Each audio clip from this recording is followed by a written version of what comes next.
We appreciate you. I was wrong, though. Yeah, you definitely have produced things. Definitely. Yeah. What are you the have two? weenie whips for the kids. You've produced fascist governors Yes. and serial killers. Great. We're the home of. Good morning, glory. Say there, stop that yawning. A brand new day is dawning. Pull up the shade and let the sun come through. Good morning, glory. Spend about an hour underneath a shower and keep on singing like the birdies do. Books of the Week is back. You didn't think we were coming back, and you prayed and you kneeled and you did all the things that it would take to, but I said, "Oh, how I need thee," to Steve, and Steve, of course, is Steve Donahue, book critic at Hello, large everyone. for CPL Radio. So nice to see you, sir. Things were perfectly quiet in the Cedarburg Public Library control room. I had thunderously fired my producer. We don't need to go into details. Let's just say some copy machine jams are different than others. Well, that is true. That is very true. That is very true. That is actually mandated by law. So I thunderously fired him, and then I started to feel lonely, so I went to the Employment Bureau and said, I need a cheesy producer on the cheap. Apparently, there's only one name on that list. So here we are. This guy right here was waiting for you. It's interesting. We have obviously we're very gifted, very blessed to have an actual book reviewer here at this library through our library radio station at our disposal. But I would like you all to know what our book reviewer is reading tonight. I have a little insight, and I know that this is going to be the book he's reading tonight.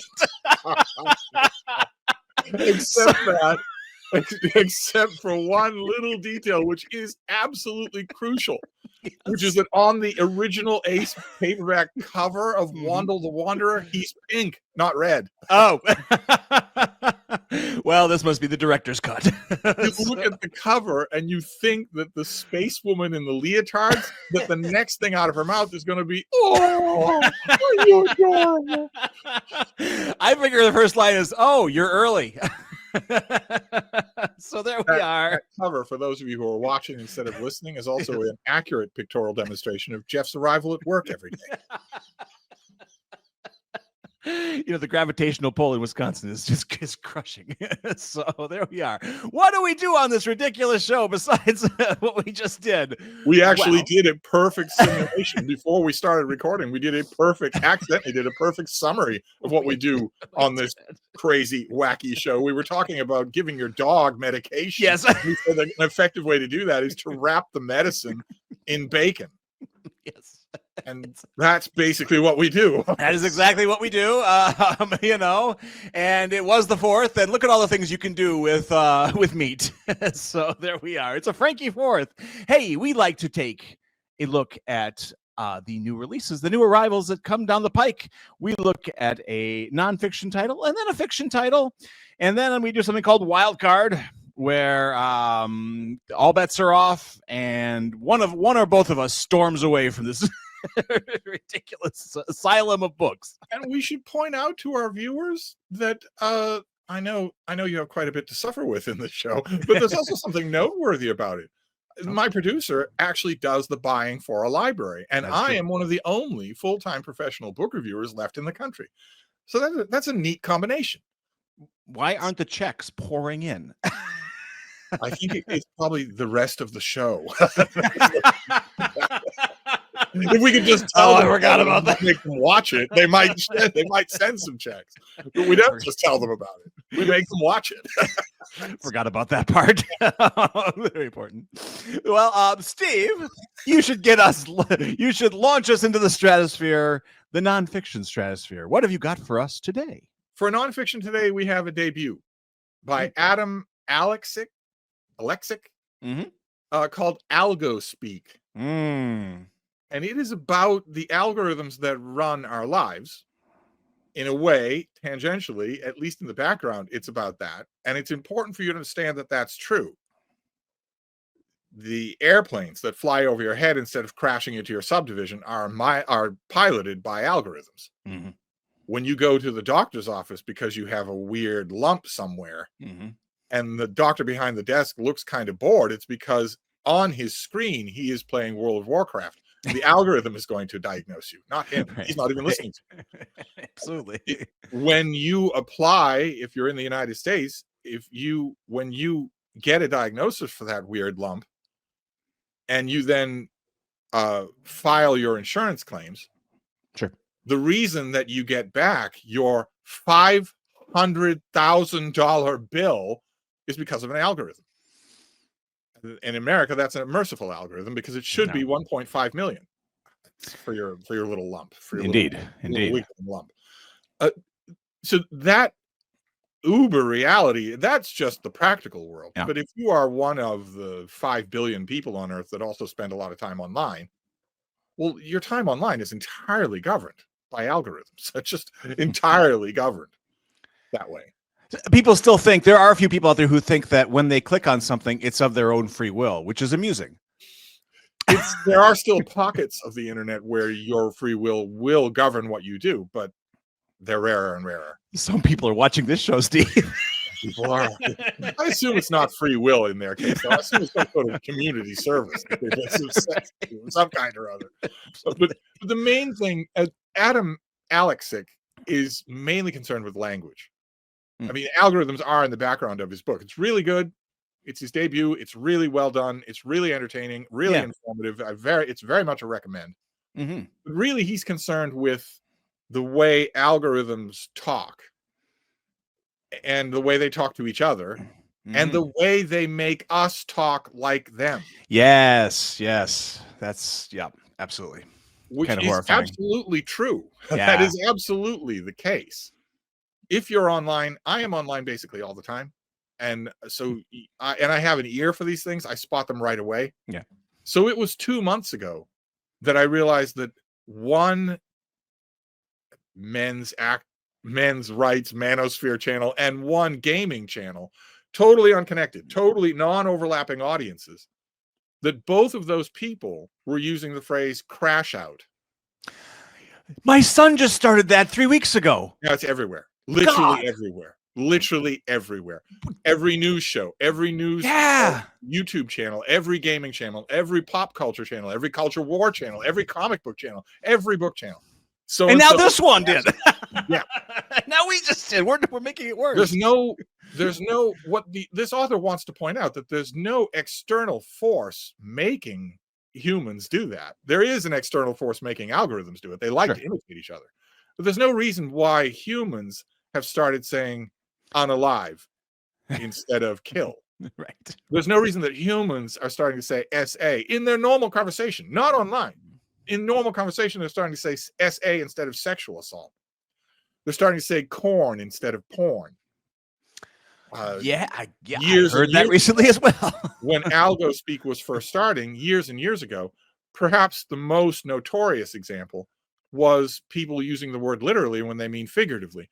And that took off to such an extent that dictionaries started to include the word literally as a definition of the word figuratively. Literally does not mean figuratively. It means the opposite of figuratively. Right. But you will find that in dictionaries now. So does that was Algo Speak before it was called that. I hope that Adam Alexic's term takes off. I really hope it does. If it took off and people started referring to it that way, that would be fire. Oh no, it wouldn't, because fire is actually an emoji. It's a picture of fire, meaning that something is really on fire, that it's really hot. You keep this up and I'm crashing out on you, buddy. Yeah. Fire. So people under the age of 25 will now describe something. They'll say, "Oh yeah, that's fire," because they are using a word for an emoji. God, I think I did recently. Oh boy, I'm really embarrassed. So is this book an indictment or an expose? It's not an indictment. Okay. And it's not really an expose because we all know that we do this. If we don't do it ourselves, we know people under the age of 25 who will, when they find something funny, will say LOL. They will say that. They're not typing it. They'll just say it. We know that we are imitating the algo speak that rules our online existence. Absolutely. We know that we're imitating it. Interesting. And he just wants to report on it. Yeah. It can be often in the book kind of funny. Yeah, absolutely. But it's interesting how then the bending of language is undergoing something that it never has before currently. Then, and does he talk about that a little bit about the fact that we are meshing? The fear of AI is kind of amusing when you think about it in the terms of Algospeak, because we and AI are already together, aren't we? We're getting kind of wiggly. Right. And like with so many tech books, especially a book like this that is really just the lay of the land rather than a Jeremiad or anything, like with so many tech books, the phenomenon that's being described literally is unprecedented. People have not imitated emojis before. No, obviously, they have not done that before. Obviously, they have not allowed some large language model to dictate how they talk when they're not even on a platform governed by a large language model. When you're at lunch with friends, there's absolutely no reason at all for you to say that so and so unalive someone. It makes you sound like an idiot. Yes, it does. Yes, it does. It very much does. And yet we do it. I don't do it. But I'm really, really old. So I think I might be baffle proofed against this sort of crap. The minute I condemn it. No, he just talks about it. He talks about how it's happening and what it means for the future. Excellent. No, that we don't have that here in stock. We are going to directly, because it sounds wonderful. It sounds like we should have it here. I should point out, the first time that a young person, it's probably already happened, a young BIPOC person goes to Yaddo, has that entire thing paid for by benefactors that they also call racist on social media. The first time one of those graduates writes a novel entirely about themselves and their own navel and their own personal experiences, and in the novel uses the word unalive, not in a character's description, but in their own description of killing someone, I should announce to our readers ahead of time that I'm going to excoriate that novel. He's going to crash out. He's going to crash out. Yes.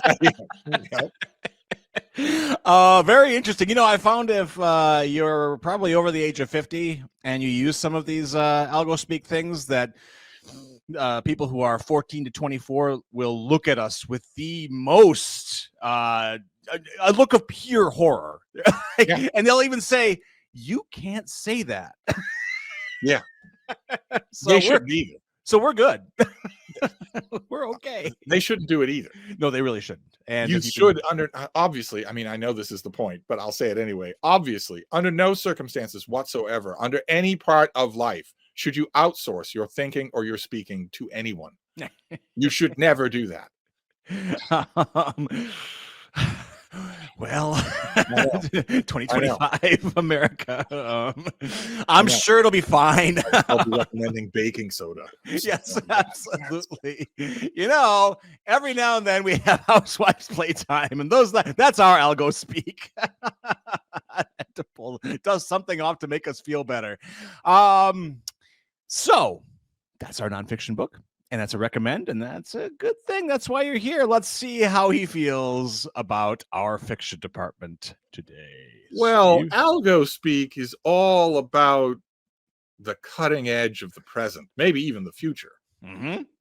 That's not true of our fiction pick. No, that's not true of our fiction pick. Our fiction pick is an old friend of this podcast, and that is Danielle Steele. God, she loves us. About her 1,800th novel, 1,809th novel. Allow me. It has the Eiffel Tower on the cover. Allow me to interject at this time that this show has been on long enough that I'm pretty sure this is our third or fourth visit from Miss Steele. Danielle Steele was your grandmother's favorite writer. Yes, she was a best-selling author right alongside Tom Clancy, sure, and Sidney Sheldon, probably the same era. Sheldon. Yeah. Unlike Stephen King, she was never awarded with laudits and certificates that she absolutely does not deserve. Might as well give them to a baboon. She wasn't lauded with anything like that. She's always been considered the byword, the catchword of airport fiction for women. Sure. And her latest book is called A Mother's Love. Oh boy. And it's a novel about Holly Holbrook. who is she is normal fare. She is normal fare for a Danielle Steele novel because she's she's unusual in that she's a little older. She's almost 50. Wealthy but tortured? In the course of the book. She's got a Fifth Avenue apartment. She's a wealthy, well endowed, that sort of thing. It's part of Danielle Steele's gimmick, part of the shtick that made her so popular. I don't actually know how popular she is now in 2025. I obviously don't know how popular she is now, but when she was at her mega popularity, TV movies every month. Oh, sure. Yeah. One of the big appeals was the escapism. Yeah. It was soap opera escapism. It was Very pretty much so. people, usually with lots of money, usually in exotic locations. This is a little bit smaller in scale. It's a little bit more intimate in a way that some of Danielle Steele's later novels have been. Danielle Steele is pushing 150. So Yes. maybe she wants to stop writing about the Titanic, or the Vietnam War, and write about little smaller things. Holly is long since widowed, and she has two grown children, two twins, Valerie and Olivia. And Valerie and Olivia are leaving. They're leaving home. They're going across the country. So as this novel opens, it is about the so-called empty nest syndrome. Yeah, sure. Haley is suddenly wandering around the apartment. All the memories are there, good and bad. She's there, but no one else is there. Sounds like she needs a man. Is that what that is? Are we taxonomically sure? I can neither confirm nor deny. Well, she decides that what she needs is a break. So she books a flight to Paris. Mhm. And on the plane, she meets a man named Bart, Yes. who is charming and handsome and her own age bracket and seems interested in her. It seems like, Danielle Steele, in a way, I have often described her as writing what used to be called Ruritanian fiction, where a young woman eventually becomes princess of a little pocket kingdom in Europe. Yes. 100 years ago, that was a popular kind of romance, and Danielle Sure. Steele basically has done that her whole career. But every once in a while, she switches things up. Another thing that was very popular 125 years ago was shipboard romances. Oh, sure. You couldn't fly anywhere. Right. You'd have to take a ship to go from one port to another. Absolutely. And shipboard romances were incredibly popular. Huge. Or fly by night, no one is going to remember or reprint you fiction of the day, which is what Danielle Steele writes. Right. I have no qualms about calling it that, since she's a multi-squillionaire. If she feels a little bit put upon, well, too bad. We should all be so put upon. She throws in a little bit of shipboard romance because Haley meets Bart and sparks fly. Were they going to a tropical locale? Are they heading like that? Let's hope these two aren't going to a tropical locale. They'll die right away. I swear. I guess we know that those are people from Wisconsin, though. Danielle has yet to write the beer and hot dog story that I think is in her. I think it's in her. She's got one. She is, by implication, she is backhand insulting the entire proud state of Wisconsin. We're not over it yet either. But you think that that's what A Mother's Love is going to be. Sure. That's a Danielle Steele novel, what I just described. 100%. These two hit it off. We learn Bart's story. We know Haley's story. It seems right. What will the children think? What about the apartment back on Fifth Avenue? Of course. But Danielle Steele throws in a curveball. What? Yeah. No. She throws in a curveball. Hallie's handbag is stolen. Okay. And when a little time has passed, someone starts to taunt her about that anonymously. And it seems like that someone is connected with her past. Okay. All right. Okay. So is it Bart just hiding that fact? Is it one of the girls on the West Coast of the United States? Mm-hmm. Is it perhaps her allegedly dead husband? No. Who is that? And what is going on there? That I did not see coming. I was Nice. reading a Danielle Steele novel, a typical Danielle Steele novel. Then all of a sudden I get this thing thrown in. Wow. I would think her throwing a curveball at her age could cause some sort of rotator cuff injury or lower back. It surprised me. I thought it was fire. Yes. Bringing it all home. That's how Steve Donahue. So I have to proceed with caution here, but is this sort of a recommend? Oh, sure it is. Absolutely. It's absolutely. Oh, sure. We are fair with Danielle Steele on this podcast. We are. We could go all down the usual route that we often do. Does she actually write these things? Is this actually Algo Speak? We could do that, but why bother? If we act on good faith, I tend to be kind to everyone except my producer. That is absolutely true. So like when we're in the control booth and there's some sort of question as to whether or not a wall socket works, I just say try it out. That's true.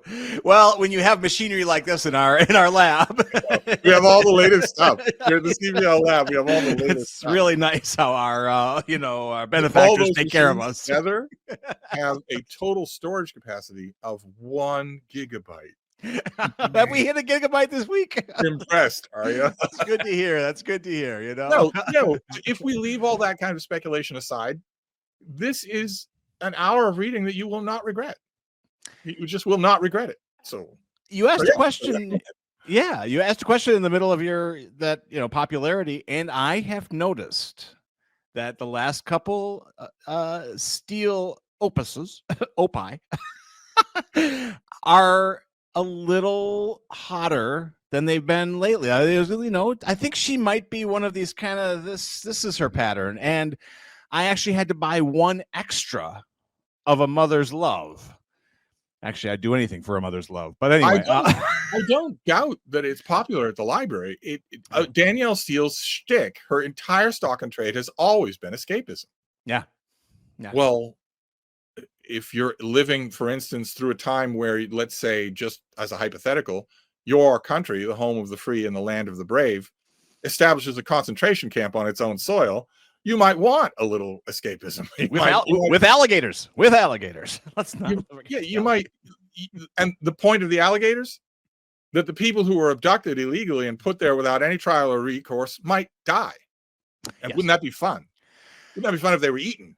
The cruelty is the point. That's what they're telling us these days, right? Well, so if you live in a world like that, it's entirely understandable to me that A Mother's Love might appeal to you, and you as well it should. Absolutely. Even Algospeak, as good as it is, Algospeak might be a little too or corrupt for you. So if you're feeling that way, if you're coming out of a long holiday weekend and you're feeling stressed, then borrow A Mother's Love from the library. Please. Danielle Steele has been writing for 50 years. Yes. So there's no shame anymore. No, all. Absolutely. Actually, we have a library of things where you can get like a canoe or a Instapot or something. Maybe we should, if you want A Mother's Love, maybe we should check out actual mothers. I think people just want to be mothered at this point, But and judging from the sign on the wall, I gather that you have a producer who'll produce anything, any old thing you have. You could borrow him too. What sign are you talking about? I know not what you speak. It's Wildcard time, everybody, as if it wasn't before. Master of the segue. You know that there are going to be people who are going to email me or you or both of us and say, well, you always deny that you script the show, but it's been so long since you did it, you had to have scripted this one. You and I can take a 30-year break and then get a live gig in the Catskills and do it without missing a beat. Without missing a beat. So Borscht Belt book critic. What could be better? Hey, let's start with a guy with a name that I feel like may go to my temple. This is Gary Steingart, and this is Vera or Faith, and I am in. Oh, by the way, I have to lead off with this. By the way, I have 5 books here. I'm going to take one of these home tonight. Whichever one Steve directs me to take home, I will. So we're adding a game show element to the wild card tonight. Steve, will I be taking Vera home, or will I not be? Damn it! Okay. You will not. All right. Unless you've got something big, some kind of big bug or snake to kill. Okay. All right. No, I didn't mean hit. I meant read it to them. Oh, Borscht Belt book critic. Here are all these jokes. Don't forget to tip your waitress. No, it's awful. And it's no. unbelievably, as an amazing feat, it starts being awful in the title. What on earth do you think you're doing? Giving your book alternate titles? That's not how it works. That's not how it works. It's that someone published a pirate edition in the UK first, and then your edition gets published in the United States. So it has two different titles. Oh no, is that what happened? It's not the pretension of saying, well, you could call it this or you could call it that. And it just goes downhill from there, from the title. Ooh. What happened? This guy was well liked at one time by somebody. He is still well liked. Yeah. He's never had any talent. The amazing thing is that he's never had any talent. Okay. It just turns out these stupid Williamsburg wand little pieces of garbage, and they get talked about. They get bought at libraries. Oops. I had to. It's on my ratio list. It's a ridiculous waste of time. I am not. First of all, our longtime viewers will know that their book snobbery is not my problem. But I can say without any hesitation at all, and without any kind of sliding scale, that A Mother's Love by Daniel Steele is better in every way than the latest Williamsburg lit fic from Gary Steingart. It's thin. It's thin. Well, I have a nonfiction title. Didn't have a lot of nonfiction this week, but this one I fear exists only because of the Hamilton thing. I have Angelica. Yes. And I was a little immediately. I smelled. I smelled a rat. Am I correct? You are. It's not good. Oh. It's not good. Not much of a story here. It does all. The story is fantastic. Oh, is it? And it does all the requisite legwork. Okay. But it is very much relying on your affection for one of the worst Broadway shows in the last 50 years. So if you don't have that, if you couldn't afford the $1,000 ticket that Gary Steingart could afford, if you haven't listened to the dumb music of Hamilton, well, then this thing's just going to sit there. There are books on this subject that are much better. Steve and I go to the revival of State Fair from Rodgers and Hammerstein regularly. We don't do Hamilton, but no, it's not going to make the list tonight for you. No. From what I know of her, she was a little loose. Maybe it looks like she was kind of, there's rumors that she and her brother-in-law were amorous. There are rumors from history or from Hamilton? From Cedarburg. The ladies will talk. So I was very intimate for a long time with her husband, and I never saw anything like that. Any hint of it. You can all rest easy. This could be interesting. What I told him. Oh no, I don't think I don't have a graphic for that. There aren't any graphics for that. She is all over our library, and now she's back with a view from Lake Como. It's Adriana Trigiani, and this looks interesting. It is. It's good. Okay, it's good. It is very, very much a spiritual successor to Daniel Steele. Yeah. Yes. She might argue with that. Her fans might argue with that, but that's because they haven't read any Daniel Steele. Right. They just know her social standing, which is not good. Her social standing is, well, like I said, Daniel Steele has been known for half a century now as being the easy shorthand name for airport women's fiction. Soap opera. Absolutely. Right. Yeah. The View from Lake Como is no different. Not in any real way. It's got more up-to-date lingo. Yeah. A couple of characters crash out. Someone is unalive. LOL. Unalived in A Mother's Love. Sounds fire. This might be. It's enjoyable. So, cool. So if you are a prospective borrower from the Cedarburg Library, well, you have this, which is new school, and Daniel Steele, which is old school, doing basically the same thing. Same type of thing. Absolutely. Excellent. All right. The wonderful thing about the library is that you could borrow both of them. Can't beat the price, Steve. You can't beat the price. Excellent. All right. I may give that a look. Won't everyone in the neighborhood be intrigued that I'm reading the the view from Lake Como. I'll look good with this book. I think it's a good accessory. Maybe not. Also, I should point out, I know that it's not germane, but I should point out that of all the exotic places that you hear about in the course of a week, Lake Como actually does live up to its billing. Not all of them do. No. All right. Paris especially does not. Oh my God. Paris especially does not. Yeah. But Lake Como does. Yeah. As does Mishicot, Wisconsin. It's an unincorporated. Nah, never mind. In Paris, you will have a beautiful view of the Eiffel Tower, yes. But from 6 of the 10 most likely vantage points of that view, if you avert your eyes to ground level, you will see a cabbie pooping on the street.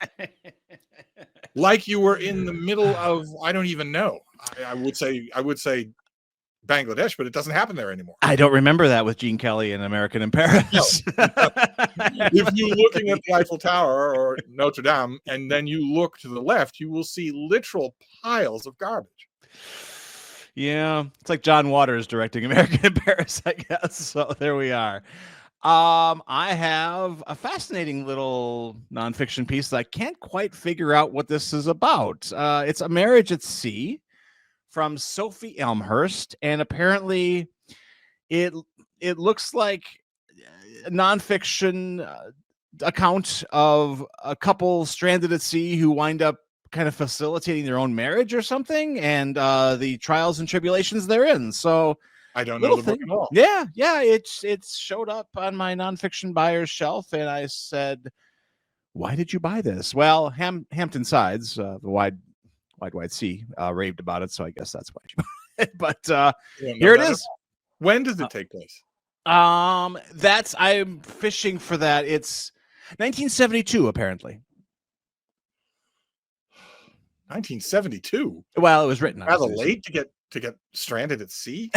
You would think, but maybe they just weren't that good at seafaring. I don't know, but here it is, A Marriage at Sea. I won't take it home because Steve didn't know it. No, we don't have a clear winner.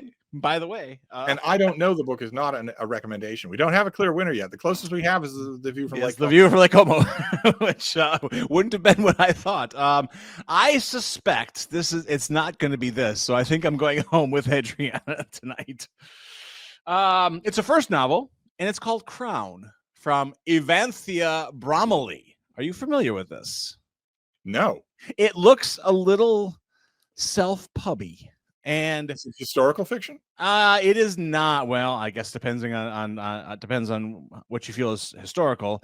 There appears to be a lot of trailer parks, and I'll give you a sample here, and for the readers as well, the listeners as well. Jude Woods is on the brink of eviction, pregnant, jobless, and mother to Evan in Virginia. She has 3 days to box up her family's life and find a safe place to live. In the Woods' quiet trailer park, neighbors keep to themselves, but it's no secret Jude and her twins are in jeopardy.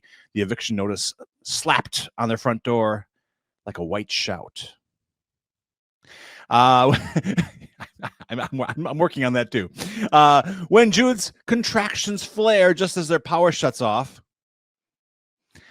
she rushes to the hospital, instructing Evan and Virginia to hide in their car in the surrounding fields. If the children are discovered outside alone, they will be taken from her. Jude labors through the night. It sounds actually like the novel is on the flap here, so actually we may not have to read it. Let's I don't know.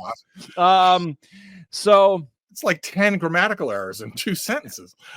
Poetic and distinct, the voices of the three Woods, I guess it's going to be multi-voice, multi-perspective book, open to a chorus of waitresses and oilmen, veterans and graffiti artists, as Crown trawls the laundromats, public bus systems, and waiting rooms of a forgotten blue-collar city.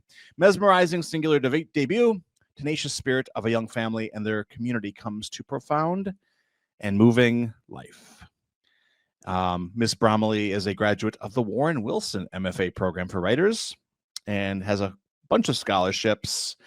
I don't know why she's writing books. She's got all this money from all these scholarships. So there we are. Crown. Did I see when you said it looks kind of indie, you were talking about the fact that it's printed wrong? It feels there's just not. It's very blank. Didn't I see a chapter starting on the left-hand side? Did you really? Oh my God, maybe it's possible. Sure, it's from Grove Press out of New York, so I guess it's not indie. No, So, that's not indie. so they're the real thing. It just looks and feels like they may have been slumming a little. Oh, I didn't say that.